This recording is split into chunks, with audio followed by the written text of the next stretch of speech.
Bien, je poursuis et j'avance. Cette fois, je vais évoquer l'harmonie napolitaine à l'état fondamental. Alors, je vais tout de suite évoquer ici 3 écritures. Alors, la première, je vais poser ce cahier. La première, que l'on se comprenne bien, je suis toujours en Do mineur. Comme ça, Do mineur, je note bien mes 3 bémols à la clé. Et j'ai cette fois l'harmonie napolitaine à l'état fondamental.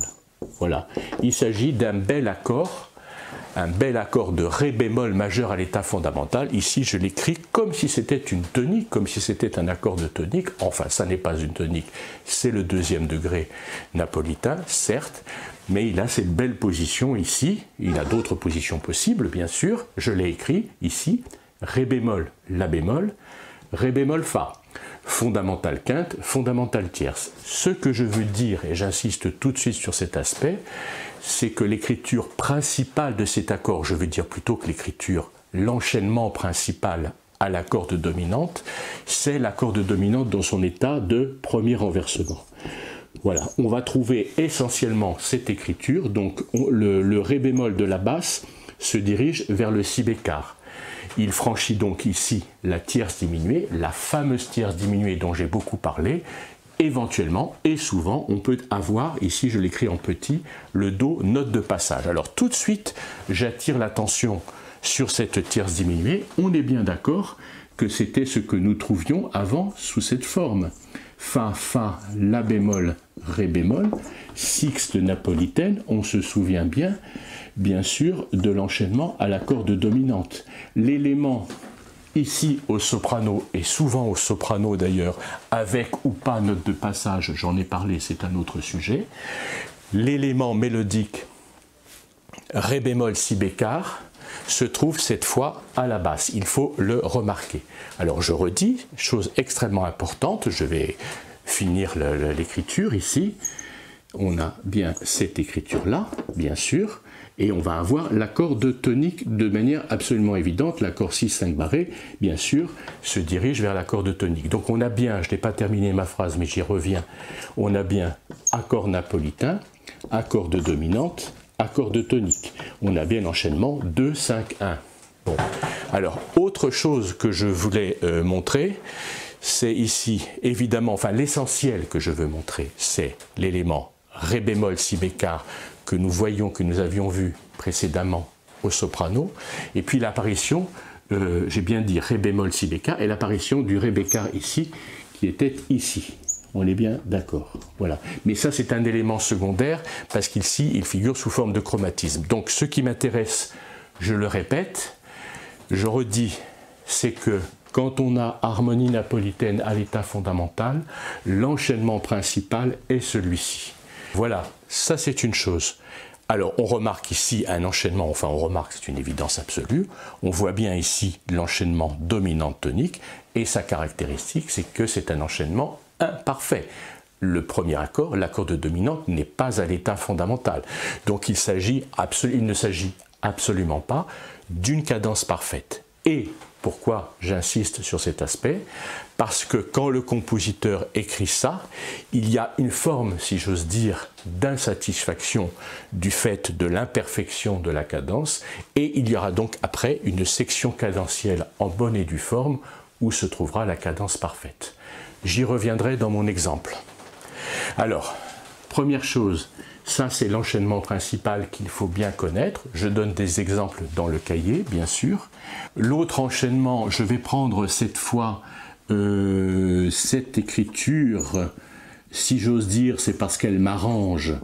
Bon, on est bien d'accord qu'il y a toujours les 3 bémols à la clé, hein, je le remets pour qu'il n'y ait pas d'ambiguïté. Et on va avoir, de manière exceptionnelle, mais on va le trouver beaucoup chez Chopin, Schumann, c'est très important, c'est la 2e écriture.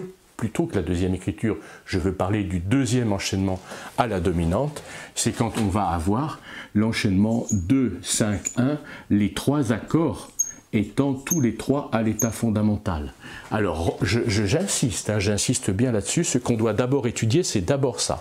Et ici, on va trouver, je donne des exemples notamment chez Chopin et Schumann, où on trouve les 3 basses Alors on va trouver, j'y reviendrai quand j'en parlerai plus précisément, mais je rappelle qu'on peut trouver bien sûr en Do mineur les trois basses Ré, Sol, Do, par exemple avec la septième du deuxième degré à l'état fondamental.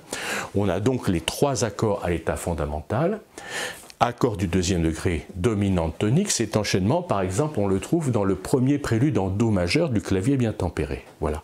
Donc il y a une similitude avec ça. La différence, c'est que le deuxième degré, le Ré, étant bémol, il y a franchissement de triton.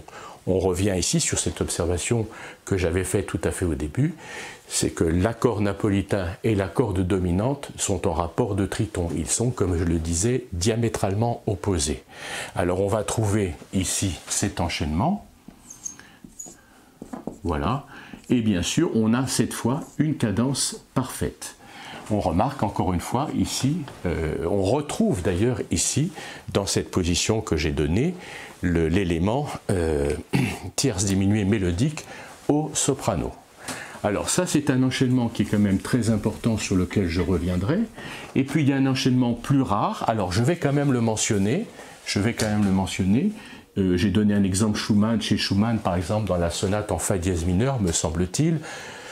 J'ai eu l'occasion d'en parler ailleurs, mais enfin je pense que c'est là que je l'ai mis. Donc c'est quand on a l'accord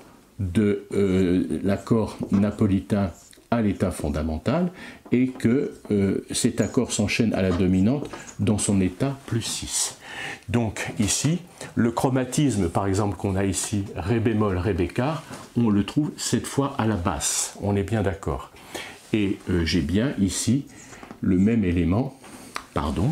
D'ailleurs, ça serait possible aussi. Mais enfin, ce n'est pas ça que je veux montrer, je le dirai après.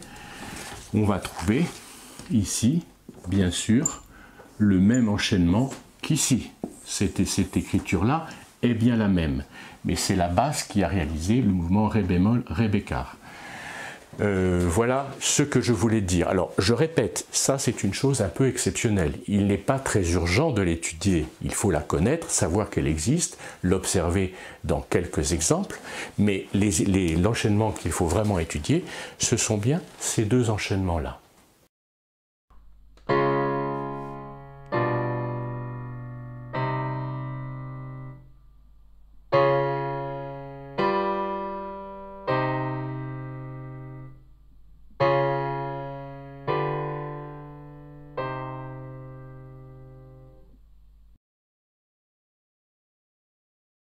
Je donne à présent un exemple de cette harmonie napolitaine à l'état fondamental. Je vais prendre un texte dont j'ai déjà beaucoup parlé.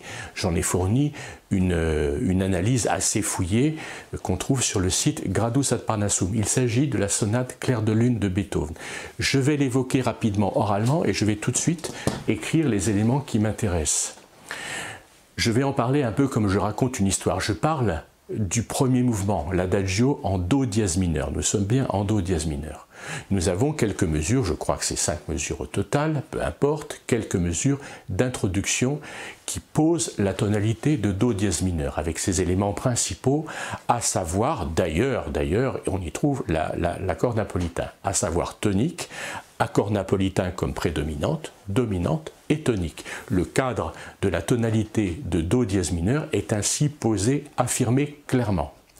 Puis commence une première partie qui n'est pas très longue. Cette première partie, une fois que, je l'ai souvent dit, on le voit dans les préludes du clavier bien tempéré, une fois que l'introduction est posée sous forme d'exorde chez Bach qu'on connaît, dont j'ai déjà parlé, une fois que l'introduction a posé, a installé la tonalité, le premier élément, le premier nouvel élément qui arrive, déjà est module, effectue une modulation. C'est bien le cas ici. Nous sommes en mineur, quelle sera la modulation? Ce sera la modulation au relatif majeur, tout naturellement. Donc, on arrive, je parle bien de la première section, après l'introduction, on repart, on est donc en Do dièse mineur, et on effectue tout naturellement, Beethoven effectue tout naturellement le chemin modulant vers le relatif majeur, c'est-à-dire Mi majeur. Le Mi majeur est bien installé, il est installé avec une cadence parfaite. Il est particulièrement clair. Et à partir de là, la section qui va m'intéresser, dont je vais parler, est à la dominante. Attention à cet aspect parce qu'il n'est pas très clair, il n'est pas si visible que ça quand on étudie la partition. À partir de l'accord de Mi majeur qui a été posé, va succéder une section à la dominante de Mi. Quelle est la dominante de Mi majeur? C'est Si majeur. Eh bien, c'est là qu'il y aura, si j'ose dire, presque un choc émotif. C'est que cette tonalité majeure, cette tonalité de Si majeur attendue en tant que dominante de Mi majeur, n'est pas majeure, mais est mineure. J'ai souvent dit ça. Quand on attend, quand l'oreille attend une tonalité majeure, mais qu'elle est mineure, ce mineur paraît plus mineur que normalement, que s'il l'était d'office. Je suis en mineur, je suis en mineur. La couleur du mineur est bien particulière, nous la connaissons. Mais cette couleur, disons, sombre du mineur nous paraît particulièrement mineure car nous attendions du majeur.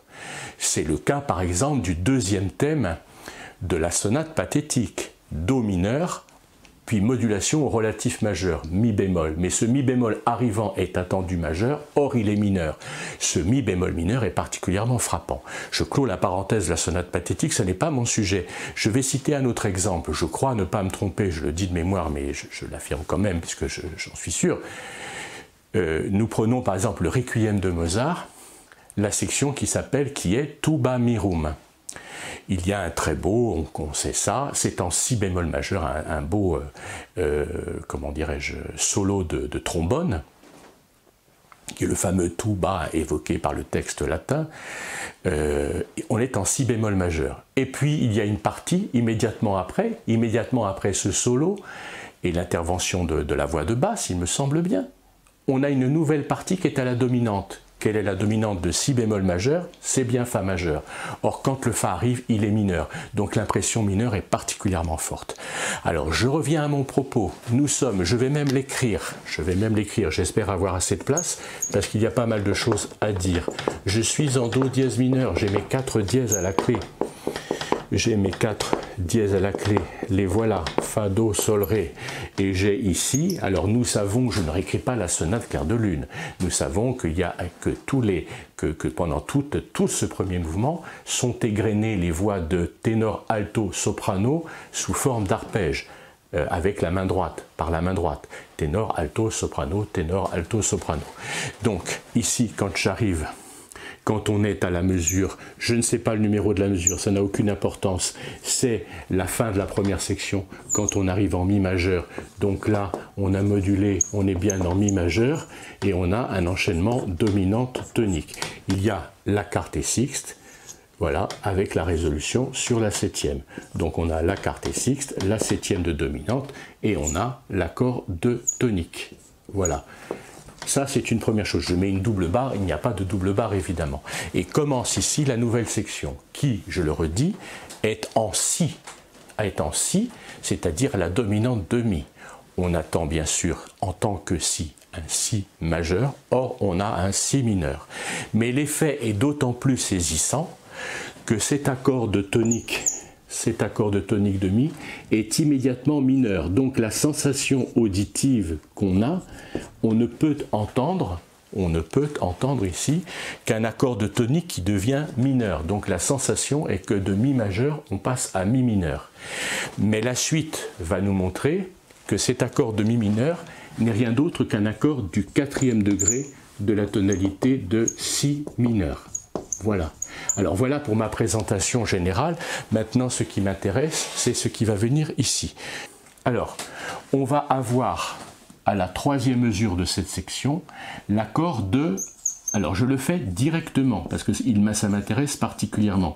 Je fais très attention, et il faut toujours faire très attention à ne pas oublier d'indiquer les altérations accidentelles, parce que n'oublions pas qu'il y a 4 dièses à la clé. Mais c'est comme si dans cette section, il n'y avait que 2 dièses à la clé. Néanmoins, il y en a bien 4, donc je fais attention avec les altérations accidentelles. Qu'est-ce que je vois ici? Je vois un enchaînement de l'accord de Mi mineur à l'accord de Do majeur. On remarque bien que si je laisse de côté cette mesure intermédiaire, l'enchaînement est absolument parfait. Les notes communes sont à leur place, mi reste mi, sol bécard reste sol bécard. La basse mi va vers do bécard et le si monte vers le do. Ce serait bien un enchaînement, je ne vais pas l'écrire, ce serait parfaitement un enchaînement en mi mineur, accord de tonique, accord du 6e degré. Voilà. Alors maintenant, il faut voir que cet accord, on va le comprendre très vite parce que nous sommes bien en si mineur. Il s'agit de l'accord napolitain de si mineur à l'état fondamental.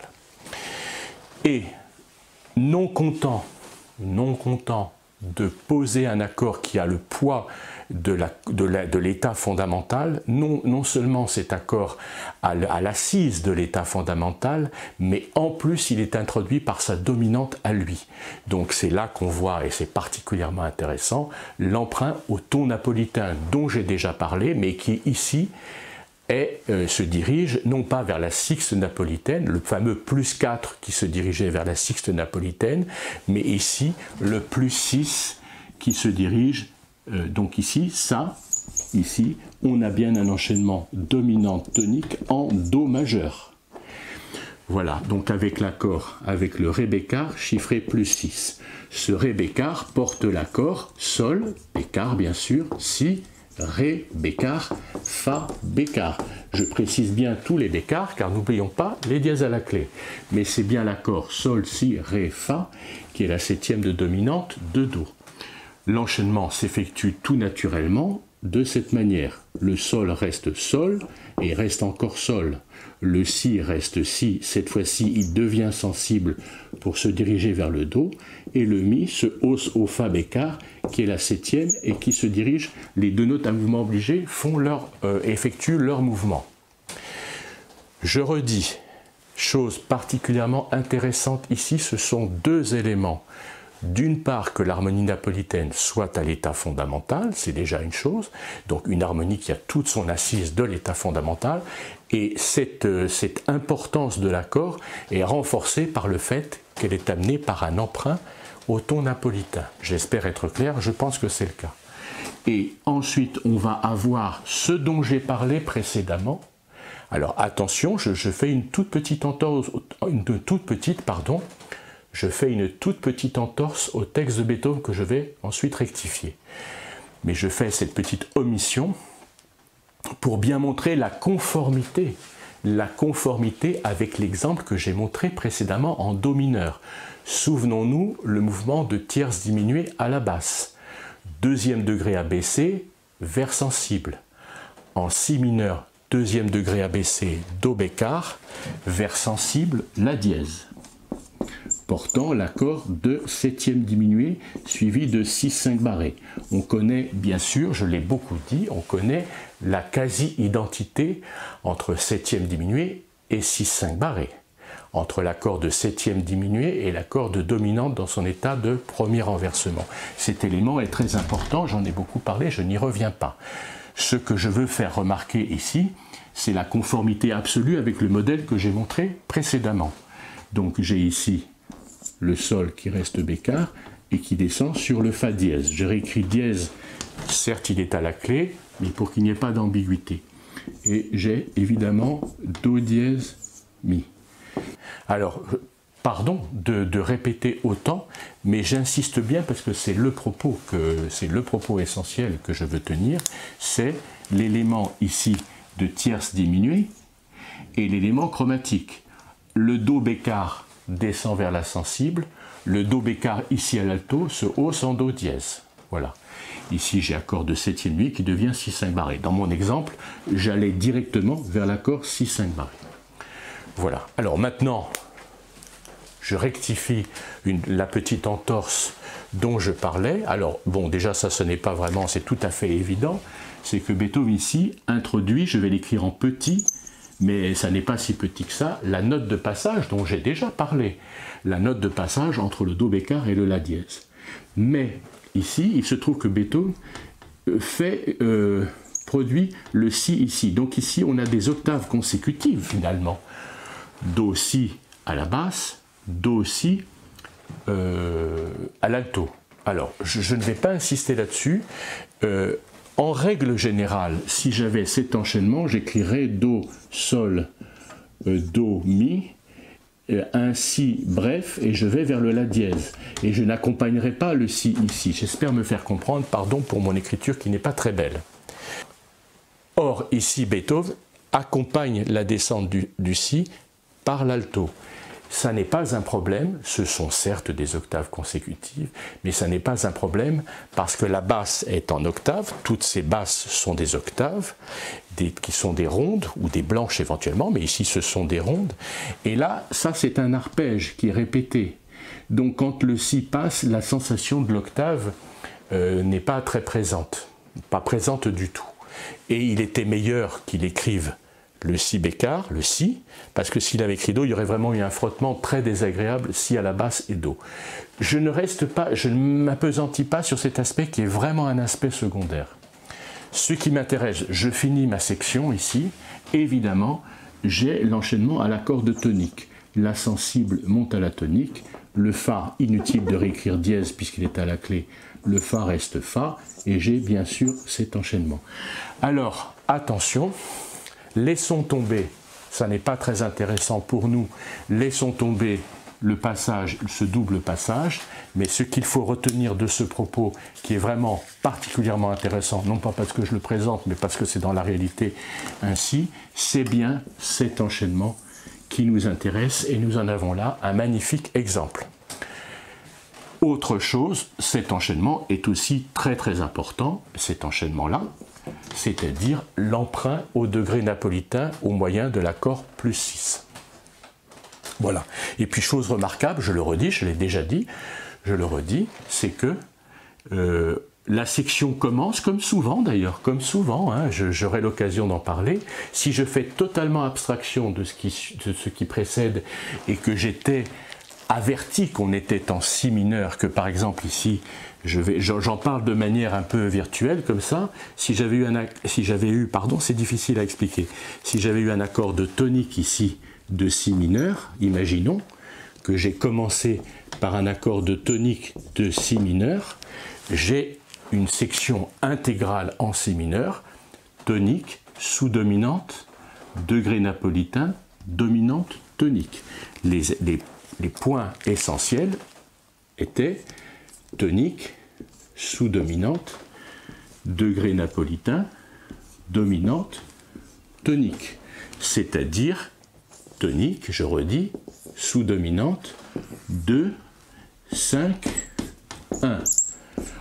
Mais il n'en est rien.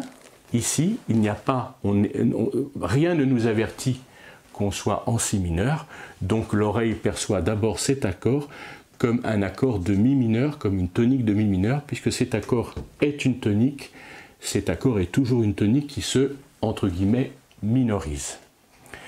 Mais avec le recul, on comprend qu'il s'agit d'un quatrième degré de la tonalité de Si mineur. Ça, c'est une chose.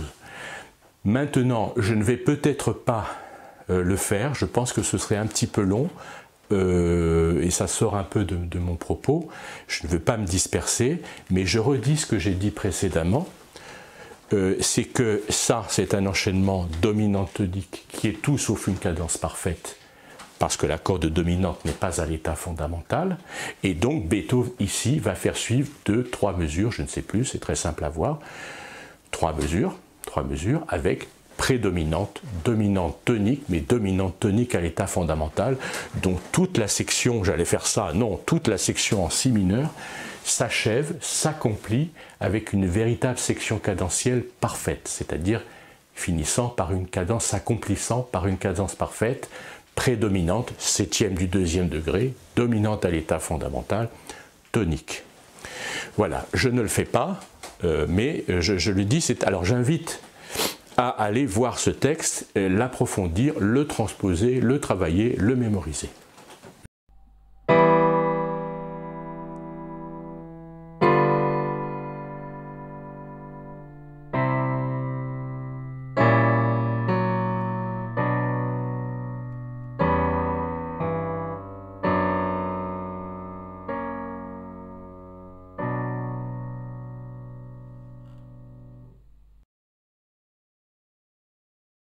Je complète à présent mon propos en évoquant l'emprunt au ton napolitain. Quand il s'agissait de la sixte napolitaine, chiffrée bémol 6, l'emprunt s'effectuait par l'accord plus 4, c'est-à-dire le sol bémol chiffré plus 4, c'est-à-dire l'accord la bémol, do, mi bémol, sol bémol dans son état de dernier renversement. Ça, nous l'avons vu. Ce que je veux dire, c'est que l'harmonie napolitaine à l'état fondamental est introduite de deux manières différentes, si j'ose dire, soit par le dessus, mi bémol plus 6, soit par le dessous, do, 6, 5 barré. Voilà. On a bien les deux dominantes de ré bémol, dans ces deux états. En effet, comment arrive-t-on au ré? Soit par le dessus mi bémol, qui est chiffré plus 6, soit par le dessous do, qui devient sensible, chiffré 6, 5 barré. Nous avons vu dans le cas de Beethoven, nous avons déjà vu cette écriture. Voilà. Donc il s'agit évidemment de l'écriture de l'accord de la bémol septième de dominante sous cette forme. On a bien les deux mouvements obligés ici. Et ici, dans ce cas, on a ça, évidemment. Voilà. Bon, simplement, est-il besoin de le faire remarquer? Quand j'ai mi à la basse qui va vers ré bémol, ici, le mi bémol est à l'alto. Mi bémol, ré bémol est à la basse. Ici, mi bémol, ré bémol est à l'alto. Et ici, quand j'ai le do, la sensible à la basse, c'est que la sensible est ici à l'alto.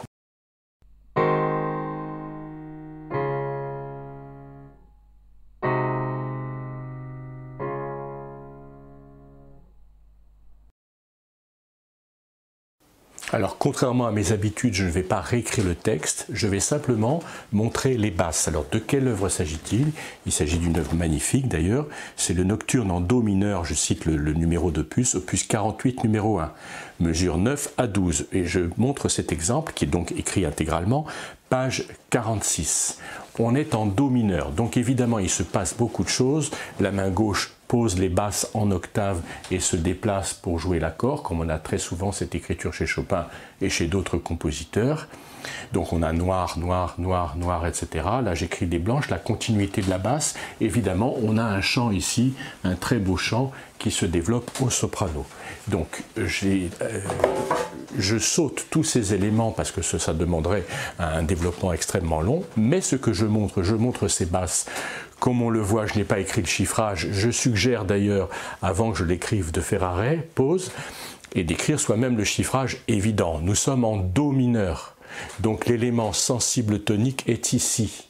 On remarque ici une chose peut-être un peu inhabituelle et étrange quand on le regarde comme ça, c'est un décalage d'octave. On a bien ici l'harmonie napolitaine à l'état fondamental suivi du si bécard, le ré bémol suivi du si bécard.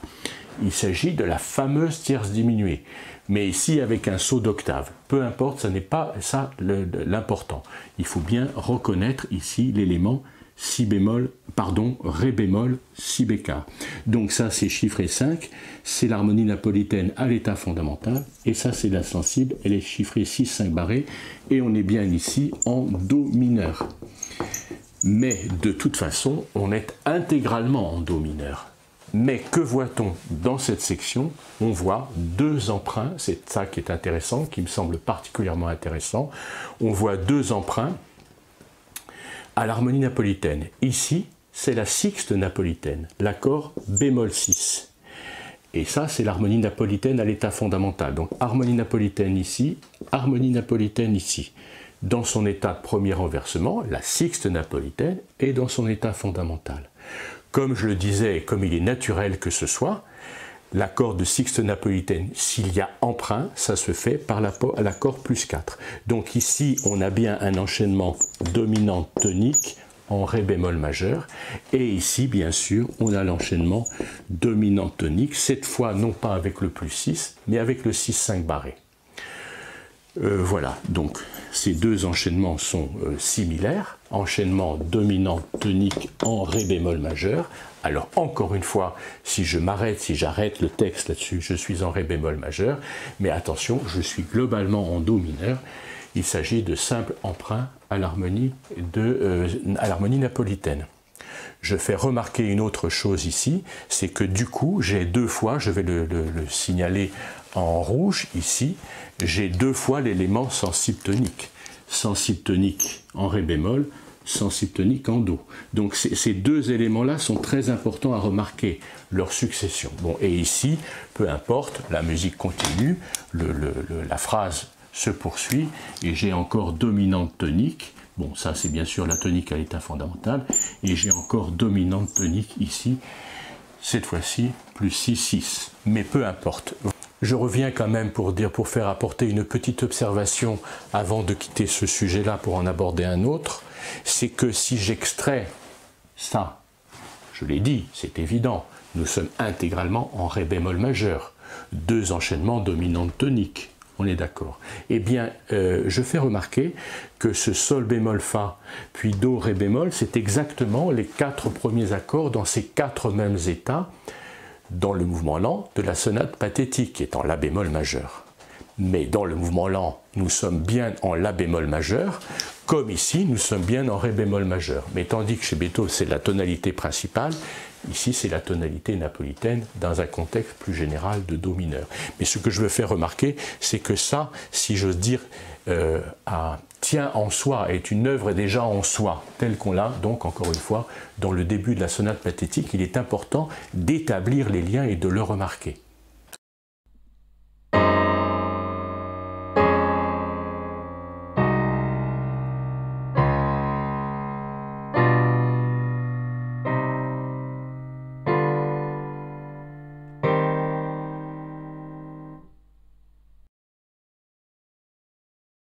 Alors voilà, je complète mon propos avec la 11e pièce, ou plus exactement la 11e variation des études symphoniques de Schumann. Attention, études symphoniques est une grande œuvre pour piano. Elle est en do dièse mineur, il se trouve que la variation, ce sont des variations à partir d'un thème donné qui n'est pas de lui, peu importe, et il se trouve que la 11e variation est en sol dièse mineur. J'ai donc bien indiqué ici les 5 dièses à la clé. Ce qui m'intéresse, c'est donc ce début ici qui est particulièrement significatif par rapport à ce que je veux montrer, c'est-à-dire harmonie napolitaine et emprunt, harmonie napolitaine à l'état fondamental et emprunt au ton napolitain. Alors tout d'abord, une petite précision dans le domaine de l'écriture pianistique. Il y a, voilà, le début de la main gauche qui est comme un frémissement, un tremblement effectué par la main gauche avec une sorte de trémolo un petit peu complexe, enfin pas extrêmement complexe, je me mets de ce côté. On voit bien ici, on distingue bien ici les trois sons, le sol dièse, je note bien, sol dièse, ré, sol, et si, c'est-à-dire l'accord de sol dièse mineur dans cette position que j'évoque si souvent, fondamentale quinte, fondamentale tierce.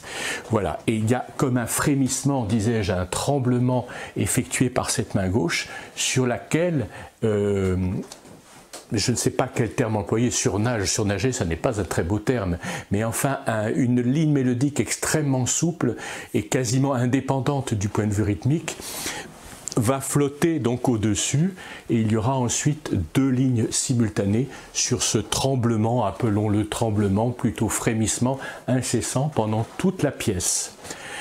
Alors l'élément aussi que je veux montrer, donc on a bien ici fondamentale quinte, fondamentale tierce, et puis ça ici bien sûr c'est bien une écriture à 4 voix, le ré dièse, la quinte ici est la voix de ténor et nous observons ici la broderie du ténor au demi-ton inférieur, ici do double dièse. Le do double dièse ici et donc je le redis, la broderie inférieure de la quinte du ténor, mais bien sûr est étranger à la tonalité, on est bien d'accord. Alors voilà pour cette observation concernant l'écriture de cette main gauche. Maintenant, venons-en à ce qui nous intéresse, c'est-à-dire à l'harmonie. Donc je précise tout d'abord, comme je l'ai fait souvent, quelle est l'harmonie napolitaine en sol dièse mineur. Le deuxième degré de sol dièse mineur est la dièse, le deuxième degré abaissé est la bécard. L'accord napolitain en sol dièse mineur, l'accord napolitain est bien la bécard, do dièse, mi. c'est-à-dire l'accord de La majeur. Et la dominante de la tonalité napolitaine, la dominante de La, c'est Mi, donc c'est bien l'accord Mi, Sol dièse, Si, Ré bécard. Alors maintenant, je propose à partir de cette écriture donc de l'accord de tonique Sol, Ré, Sol, Si, c'est-à-dire donc l'accord de tonique à l'état fondamental, dans cette belle position fondamentale quinte, fondamentale tierce. Et puis ici, je vais avoir un repos sur dominante, ici, donc l'accord sera chiffré double dièse, accord de Ré dièse majeur, accord de dominante. Donc on a déjà toute une phrase qui dure 4 mesures, qui commence avec la tonique et qui arrive sur la dominante. Donc il s'agit d'une demi-cadence, en tout cas d'un repos sur dominante. Et entre ces deux pôles importants, accord de tonique, accord de dominante, j'ai ici l'emprunt au degré napolitain. Alors voilà le degré napolitain, chiffré 5, il s'agit de l'accord de La majeur à l'état fondamental. Donc voilà l'harmonie napolitaine à l'état fondamental, et elle est amenée par l'accord 6-5 barré. Donc on a ici un enchaînement dominante tonique en La majeur, bien sûr, et ce sera suivi par un autre enchaînement dominante tonique. Cette fois-ci, j'écris dominante tonique, mais dans la tonalité, la vraie tonalité de Sol dièse mineur. Alors cet élément, je l'ai déjà signalé, il est très intéressant à observer. Maintenant, je voudrais faire quand même une réflexion sur cette œuvre et sur ce début, qui, quand on le connaît, et j'invite ceux et celles qui ne le connaissent pas à le découvrir, c'est une œuvre absolument magnifique, mais il y a quelque chose d'un peu étrange dans ce début, je tiens à le souligner, c'est que la tonique Sol dièse, en Sol dièse, la tonique Sol dièse, évidemment est l'élément fort de la tonalité, c'est la tonique. Et elle se transforme immédiatement après avoir sonné en un élément faible, c'est-à-dire une sensible. La tonique, élément fort, devient élément faible, mouvement à note obligée, à mouvement obligé, immédiatement après qu'elle ait sonné. Voilà, je voulais simplement signaler cet aspect. Il y a quelque chose d'un petit peu étrange que la tonique, à peine a-t-elle eu le temps de sonner, la tonalité de Sol dièse mineur n'a pas eu vraiment le temps de s'affirmer, que déjà le Sol dièse porte l'accord de dominante de La majeur. Voilà. Alors, c'est ce premier élément posé. J'écris ici tout simplement et j'invite à traiter ça un peu comme exercice, de réaliser cette basse. Je le fais, et je le fais évidemment comme le fait Schumann. Donc ici j'ai Mi, Si, Ré bécard. Je fais ici une hampe commune pour les 3 voix ténor, alto, soprano. Et évidemment, cet accord-là que nous connaissons parfaitement bien, l'accord 6-5 barré dans cette position que nous avons tant vu qu'il faut si bien connaître dans sa forme modèle qui est celle de Do, c'est exactement celle-ci, et on a cette réalisation vers l'accord de tonique. On observe une fois de plus, donc c'est bien, il s'agit bien, je le redis, d'un enchaînement dominante tonique en La majeur, et les deux mouvements obligés font leur mouvement. La quinte diminuée, enfin le Sol dièse, la sensible, monte vers la tonique, et la quinte diminuée descend vers la tierce de l'accord de tonique. Et cet enchaînement étant réalisé, il est immédiatement imité en Sol dièse mineur. Accord de dominante de Sol dièse mineur. Je réécris le La dièse, puisque le La a été bécard. Il s'agit exactement de la même position de l'accord 6-5 barré, mais cette fois-ci en Sol dièse mineur. Donc voici l'accord de Sol dièse mineur.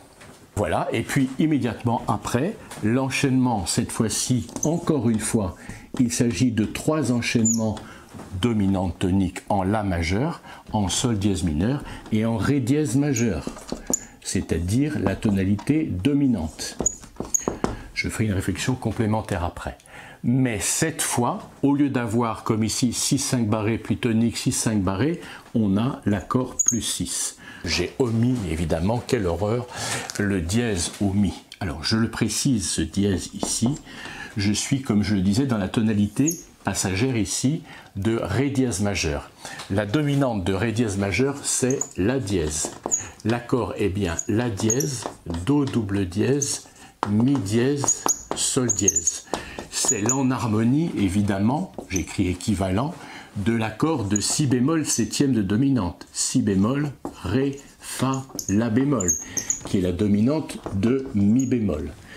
Donc je reparle de cet accord qui nous est beaucoup plus familier, bien évidemment. Si bémol, Ré, Fa, accord parfait majeur, plus septième mineur. Donc l'accord de La dièse majeur, c'est bien l'accord La dièse, Do double dièse, Mi dièse, c'est bien la même chose, plus Sol dièse, La septième. Comme c'est un accord plus 6, il est placé sur la quinte ici, c'est-à-dire bien le Mi dièse. Et j'ai donc Mi dièse, La dièse, Do double dièse, Sol. C'est une tonalité évidemment très diésée, mais voilà, elle ne pose pas de problème particulier. Voilà, donc cet accord plus 6 s'enchaîne naturellement à l'accord de Mi bémol majeur, c'est-à-dire l'accord de Ré dièse majeur, tonique successive à cet accord de dominante. Donc, Ré dièse, La dièse, Ré dièse, Fa double dièse, équivalent à l'accord de Mi bémol majeur. Il n'est pas vraiment utile d'avoir recours à l'enharmonie pour comprendre, mais enfin je le fais, je pense que c'est à la fois troublant et à la fois éclairant. Bon, donc il faut manier ça avec beaucoup de précaution. Voilà. Alors, on aurait pu avoir, je fais simplement cette petite réflexion ici, Schumann a écrit l'accord plus 6, il aurait pu écrire aussi un accord 6-5 barré. Alors attention, j'aurais bien eu Do double dièse, Ré dièse, 6-5 barré, et accord à l'état fondamental, avec tierce double dièse. Cette écriture aurait été une troisième écriture identique aux deux premières. Mais il n'en est rien, j'efface donc pour qu'il n'y ait pas de confusion. Cet enchaînement dominante tonique s'effectue non pas avec le 6-5 une fois et deux fois, mais avec le plus 6. Bonne occasion, encore une fois, d'observer le plus 6. Je dis simplement une chose, attention, je suis un peu têtu, je viens d'effacer, mais je suis quand même tenté de le réécrire. Si j'avais le Do double dièse ici, qui était un 6-5 barré qui se dirigeait vers le Ré, le Do double dièse ici aurait été transformé par Mi dièse Ré. Ici, j'ai Mi dièse Ré, Do double dièse Ré. Le 6-5 barré était un simple échange ici entre basse et alto. Ces notes restant les mêmes. On est bien d'accord. Voilà. Donc, je tenais quand même à réaliser cet enchaînement c'est une bonne occasion de maîtriser cet enchaînement. Mais encore une fois, Schumann choisit non pas le 6-5 barré, mais le plus 6. Voilà, je voulais simplement montrer cet emprunt à la tonalité napolitaine, l'accord napolitain à l'état fondamental, amené par son accord 6-5 barré, tel qu'on l'a vu par ailleurs.